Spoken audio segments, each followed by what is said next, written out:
Okay. Thanks everyone for coming today. I appreciate the turnout. I definitely appreciate the family members of Jessica being here. Jessica is the most important part of this, and at the end of this day, we always want to remember that Jessica should be remembered past anything else. The police department, as well as SLED, has worked hard and tirelessly to try to bring those to justice that have harmed Jessica. But again, going forward, we always want to remember that she is most important. And her mother has been a constant rock. She has assisted me with as much information she's been able to provide and as much information and insight into Jessica's life and how important and what a vibrant young lady she was. And I want everybody to understand that she will be missed, and she was an important member of the Pendleton community, and we enjoyed what I've learned about her. I wish I would have had more time to meet her and speak to her, and we want to go forward from this. Currently, I'm going to read our update. On September the 10th of this year, Miss Cecilia, Jessica Barnes' mother, reported her missing to the Pendleton Police Department. Officers began investigating the facts and circumstances surrounding her disappearance. On September 16th, I contacted the South Carolina Law Enforcement Division for assistance in locating Jessica. Agents for SLED began to provide assistance to Pendleton officers on September 17th. They were here the next day. Details surrounding the disappearance were vague, and material and personnel from SLED were required and needed for this continued investigation. Pendleton officers and agents from SLED, as well as assistants from the Clemson University Police Department and Pickens County Sheriff's Office, were able to locate a potential site in the Twin Lakes area of Pickens County along Lake Hartwell. During this search, remains were found and later identified as human. SLED agents were able to collect forensic samples, and the SLED laboratory continues to process these samples at this time. The Pickens County coroner was called to assist and provide recovery, assistance, and autopsy services in conjunction with the Anderson County Coroner's Office. Also, a forensic anthropologist from Clemson University helped identify the remains as human. The husband of the missing girl, Brandon Barnes, as well as the two roommates, Kendall Mims and Victoria Trippett, were then interviewed at this time. On October 1st, Pendleton officers and the Pickens County coroner were notified by a forensic odontologist that the remains were identified as Jessica Barnes. A forensic odontologist is someone that studies bones, specifically teeth, jaw structure, things like that. Officers from the Pendleton Police Department and agents from SLED brought Brandon Barnes and the two roommates, Kendall Mims and Victoria Trippett, to the Clemson Police Department to conduct interviews. After those interviews were conducted around 12 a.m. this morning, all three of those individuals were then arrested and charged by the Pendleton Police Department. The following charges were made this morning: Brandon Barnes for murder, Kendall Mims, accessory after the fact, obstruction of justice, and misprision of a felony, as well as Victoria Tippett for accessory after the fact, obstruction of justice, and misprision of a felony. All the agents and officers that worked tirelessly and diligently on this, I would like to thank these agencies: the South Carolina Law Enforcement Division, the Clemson Police Department, Clemson University Police Department, Pickens County Coroner's Office, the Pickens County Sheriff's Office, as well as the Anderson County Coroner's Office. This case does remain active, and the investigations continue as we gather more evidence. We hope that as we do this and as this information gets out, I call for any members of the public to, if they have anything or have any kind of knowledge of the actions of the suspects or their whereabouts, that they would report them to the police department. They can come here to Town Hall, they can speak to any of my officers, they can call SLED and speak to any of their agents, and we will do our best to follow up and gather more information. Prosecution will continue, and we expect and hope that the 10th Circuit solicitors will prosecute everything to the fullest extent of the law. We owe that to Jessica, and we owe that to her memory. Everything that I know about her, again, she was a fighter, and she stood strong. She believed in what she believed in, and we look forward to honoring her memory. We have to do what we have to do. There are some questions I hope to be able to answer, but I hope that everyone does understand that it is an ongoing investigation, and that ourselves and SLED want to make sure that we preserve the investigation in order to comply fully with the law and with the solicitor's office so that prosecution does take place. Before I take any messages or any questions, I will turn it over to Cecilia. I believe she has some statement to speak about her daughter.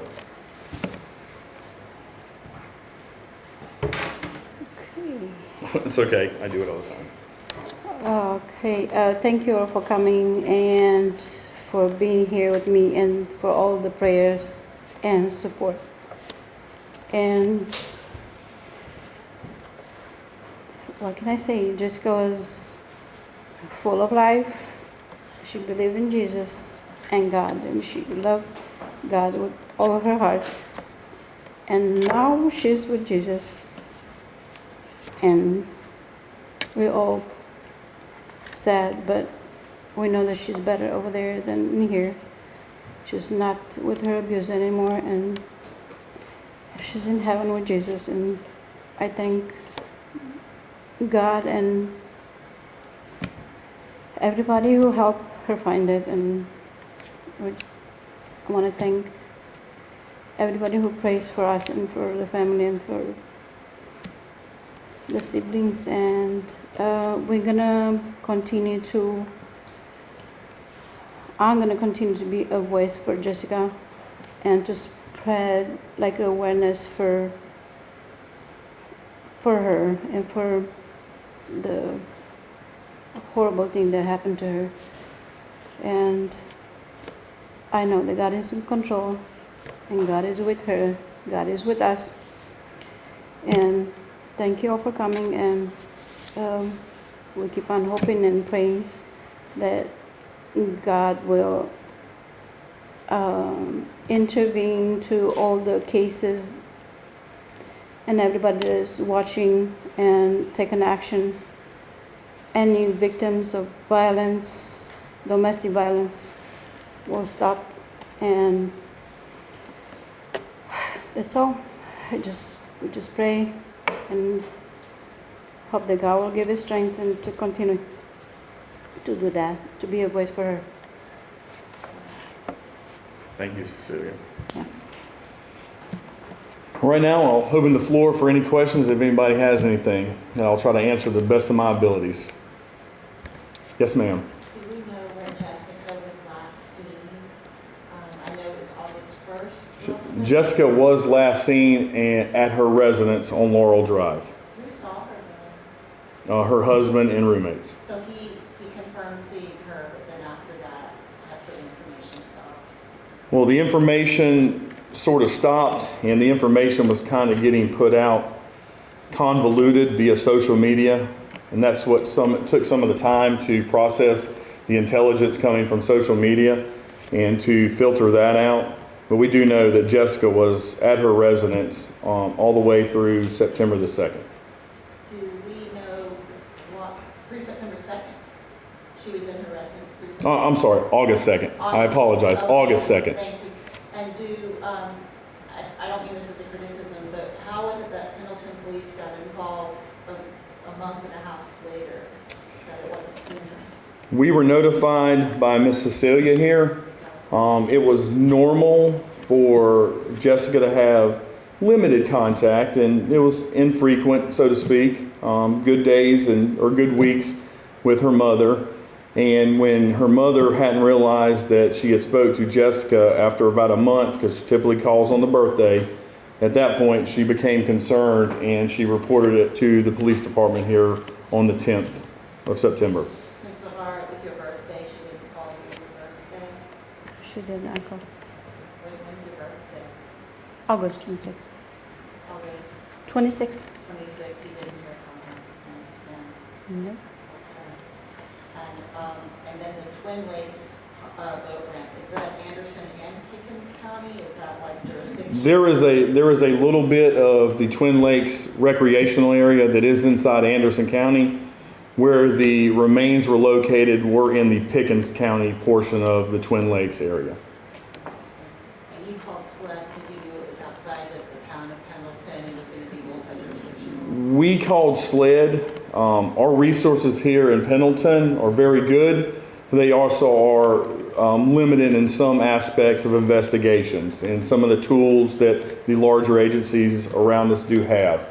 And with once we realized that our bandwidth had kind of reached its maximum, I knew at that point that we needed some of the assistance from SLED, and they would be able to provide it without any question. And any idea cause of death at this point? Based on the coroner's report, there was no confirmed cause of death. The coroner's report only listed as a homicide.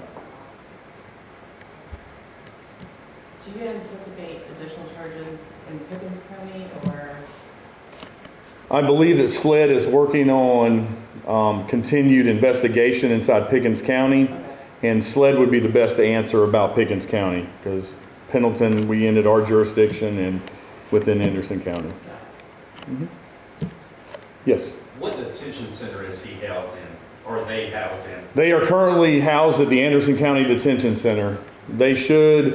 Their warrants have been served on them, and they should have a bond hearing at 4 p.m. today. 4 p.m. is the scheduled bond time in the afternoon for the Anderson County Sheriff's Office. Also, do you have a picture of the mugshot? I know their site is down right now.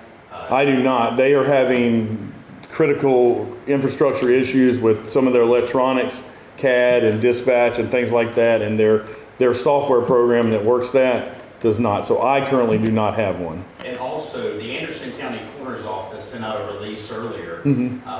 When did they get involved? I know since she was found in Pickens County. Yes. When did Anderson County Coroner's Office actually get involved with the case? They got involved when Pickens County Coroner decided to move the remains to Anderson County for a full autopsy. So Greg Shore and his team, along with the ME, was able to conduct that at Anderson at ANMED. And also, was she killed in Anderson County or killed in Pickens County? She was killed here in Anderson, inside the city limits of Pendleton.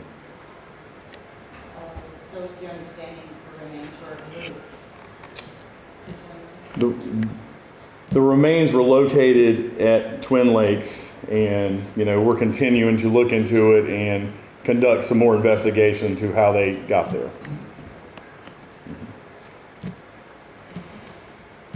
Had she been, I understand just from some of the force media reporting that there were some text messages going out after August 2nd. Yeah. Cecilia, you want to comment on that? Yeah, I received some messages, I guess it was from him, telling that she went to Michigan with her friends and her accounts were deleted. And she doesn't want to give me the phone number, but I believe it was from him. Okay, So that she there was was- in Michigan with friends. Yeah, he was making a story. So I can't help Miss Cecilia with that. So contact was made with authorities in Michigan as well as the Department of Homeland Security to make sure she had not left the country due to the fact that she did have a passport. And that was confirmed. She had not left the country, and welfare checks were conducted at the residences that we had listed in Michigan, and those turned up negative as well. Did Jessica grow up in Pendleton? She Pendleton High School? No. grad? No, we moved here 2 years ago. 2. And your whole family's here today? Yeah, all her siblings are here.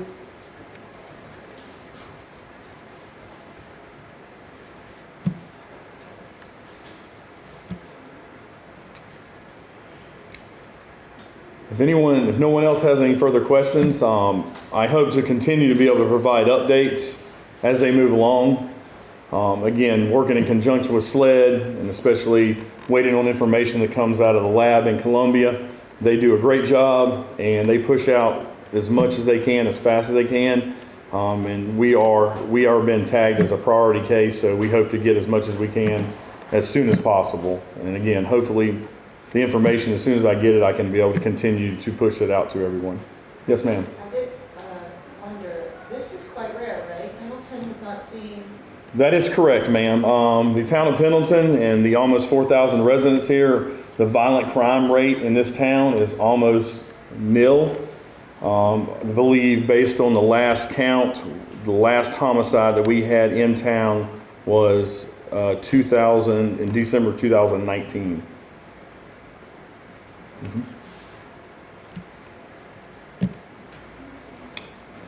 If no one else has any questions, I would like to introduce the mayor of Pendleton, Mr. Frank Crenshaw. I believe he wanted to speak or had some words. Yeah, I just wanted to say it's truly with a heavy heart that I come here today. And I'd like to echo the chief's remarks. I appreciate the professionalism and the great job that our department did and all the other agencies. But first and foremost, I just wanted to say that our hearts and prayers at the town of Pendleton go out to Cecilia and her family. This is just terrible things. The first time I've had to come to something like this is mayor, and it's a terrible loss for our community, but we just will continue to pray. And I know that as Cecilia had mentioned, she's going to be in a better place today. We just trust in Jesus and trust in the Lord, and everything will work out from there. But thank you. That's about all I have. Thank you, Mr. Mayor. Again, I guess last parting thoughts again was keep the family and everybody's thoughts and prayers. We are going to work with Cecilia and her family as long as we can for whatever is needed with her. We plan to support her and do what we can to provide information and to provide justice for her daughter, Jessica. And again, one last, if there's anything else. Troy? Oh yes, I apologize. I believe Troy had something to say. I'll turn it over to him real quick. The family has prepared a statement. We're deeply saddened to share that Jessica is no longer with us. In her 20 years, she lit up every room she entered. Jessica had ambition, she had dreams, and her soul was a constant witness to others through her faith. We are profoundly thankful for the dedication of all agencies involved in this case, especially the tireless work of Chief Robert Crosby of the Pendleton Police Department, who devoted himself to finding the answers that we have shared here today.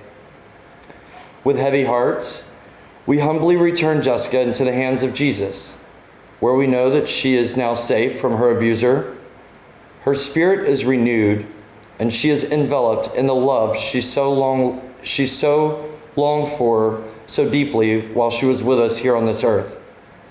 We hope this serves as a message to domestic violence victims everywhere. Please reach out for help. Jessica was strong, but piece by piece, her strength was stripped away. We kindly ask for continued privacy in the coming days as we fully commit ourselves to being Jessica's voice, and we will seek justice for her as her own voice has been diminished. We ask that any media inquiries for the family be sent to press@bluntforcemedia.com. Thank you. Thanks, Troy. And last thing, I tend to speak a lot, unfortunately. Last thing, I do want to, all the agencies are involved, but I do want to give all the credit to my police officers. My police officers work primarily patrol. They do a great job for this town. They protect the residents, they protect the citizens, they protect the visitors as diligently as they can. But three of them stood out. That is Officer Steve Westcott, Officer Kaylor Bishop, and Officer Gabriel Biddlecombe. And they have worked tirelessly interacting with SLED as I have tried to step back and let them work, and they've done an outstanding job. And if it wasn't for their efforts and all the hard work and long hours that they put in, we would not be standing here today. Thank you for everyone for their time, and feel free to reach out to me. Everybody here has my contact information, and I can answer questions moving forward after today. Thank you all. Thank you. Yes. Thank you, Cecilia.